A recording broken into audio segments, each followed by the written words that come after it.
Genesis 10. Nations descended from Noah. Now this is the genealogy of the sons of Noah: Shem, Ham, and Japheth. And sons were born to them after the flood. The sons of Japheth were Gomer, Magog, Madai, Javan, Tubal, Meshech, and Tiras.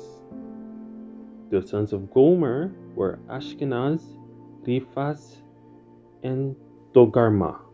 The sons of Javan were Elisha, Tarish, Kittim, and Dodanim. From these, the coastal peoples of the Gentiles were separated into their lands, everyone according to his language, according to their families, into their nations. The sons of Ham were Cush, Mizraim, Put, and Canaan. The sons of Cush were Seba, Havilah, Sabta, Rama, and Sabtecha. And the sons of Rama were Sheba and Denan. Cush begot Nimrod. He began to be a mighty one on the earth. He was a mighty hunter before the Lord. Therefore it is said, like Nimrod, the mighty hunter before the Lord. And the beginning of his kingdom was Babel, Erech, Akkad, and Alnech, in the land of Shinar. From that land he went to Assyria and built Nineveh, Rehoboth, Ir, Kala, and Resen, between Nineveh and Kala. Mizraim begot Ludim, Anamim, Lehabim, Naphutim, Pathrusim, Kasluhim. Canaan begot Sidon, his firstborn, and Heth, the Jezebite, the Amorite, and the Girgashite, the Hivite, the Archite, and the Sinite, the Arvadite, the Zemarite, and the Hamathite. Afterward, the families of the Canaanites were dispersed, and the border of the Canaanites was from Sidon as you go toward Gerar, as far as Gaza. Then, as you go toward Sodom, Gomorrah, Admah, and Zeboim, as far as Lasha. These were the sons of Ham, according to their families, according to their languages, in their lands, and in their nations. And children were born also to Shem, the father of all the children of Eber, the brother of Japheth, the elder. The sons of Shem were Elam, Ashur, Arphaxad, Lut, and Aram. The sons of Aram were Uz, Hul, Geter, and Mash. Arphaxad begot Salah, and Salah begot Eber. To Eber were born two sons. The name of one was Peleg, for in his days the earth was divided, and his brother's name was Yoktan.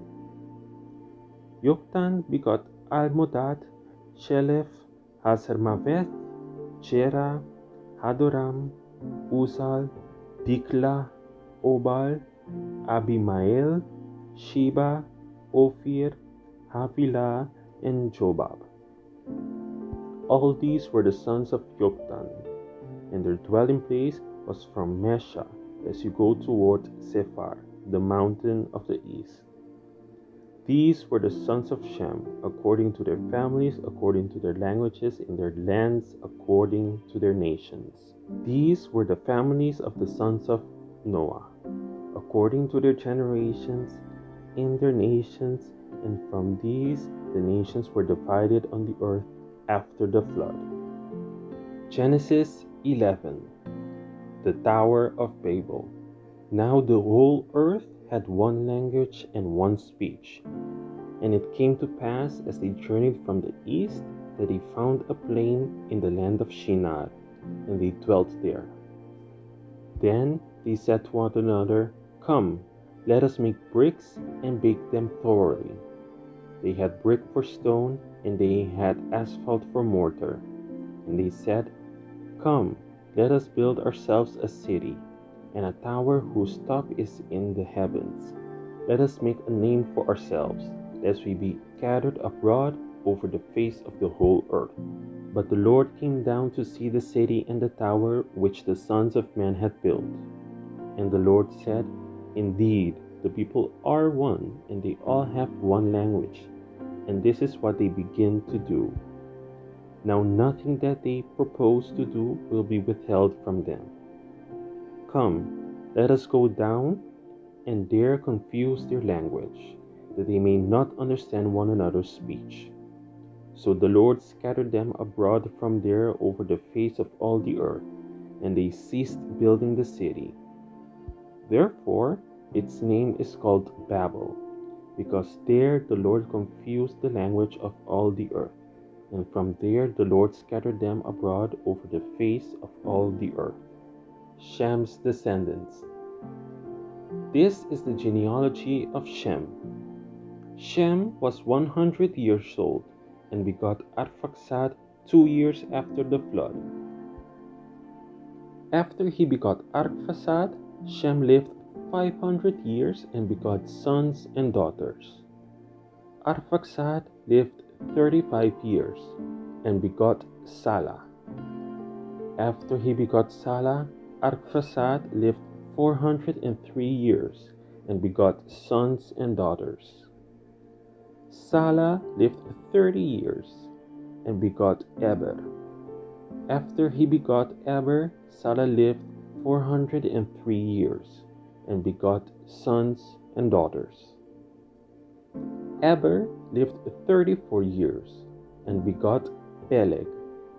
After he begot Peleg, Eber lived 430 years and begot sons and daughters. Peleg lived 30 years and begot Reu. After he begot Reu, Peleg lived 209 years and begot sons and daughters. Reu lived 32 years and begot Serug. After he begot Serug, Reu lived 207 years and begot sons and daughters. Serug lived 30 years and begot Nahor. After he begot Nahor, Serug lived 200 years and begot sons and daughters. Nahor lived 29 years and begot Terah. After he begot Terah, Nahor lived 119 years and begot sons and daughters. Now Terah lived 70 years and begot Abram, Nahor, and Haran, Terah's descendants. This is the genealogy of Terah. Terah begot Abram, Nahor, and Haran.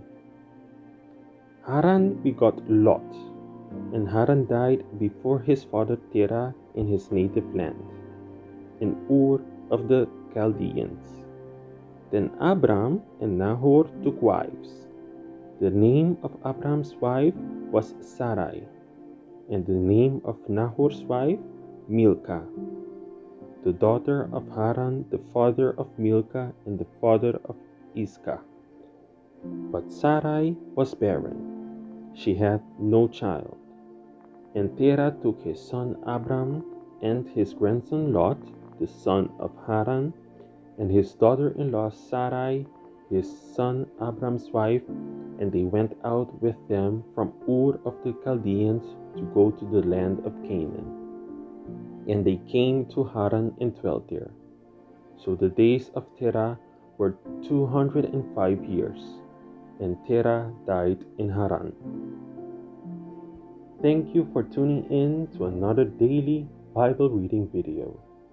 Be sure to come back tomorrow when we dive deeper into the next chapter of God's Word.